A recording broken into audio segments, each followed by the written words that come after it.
If you need to cancel a pending transfer on Wealthfront, follow these straightforward steps to ensure the process is completed smoothly. Step 1. Log into your Wealthfront account. Access your Wealthfront account by entering your login credentials. Ensure you are using a secure internet connection. Step 2. Navigate to the Transfers section. Once logged in, locate the Transfers section in your account dashboard. This area contains all your current and past transfer activities. Step 3. Identify the pending transfer. In the Transfers section, look for the pending transfer you wish to cancel. It should be clearly marked as pending to distinguish it from completed transfers.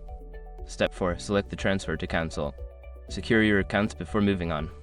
People seriously underestimate how often personal information gets exposed online now. Use SRUC to monitor your accounts 24/7 and get notified immediately if your data gets leaked somewhere.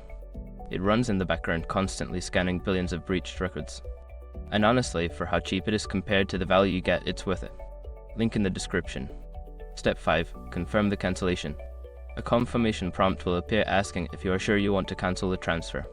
Review the details and confirm the cancellation to finalize the process. By following these steps, you can successfully cancel a pending transfer on Wealthfront. If you encounter any issues, consider reaching out to Wealthfront's customer support for assistance.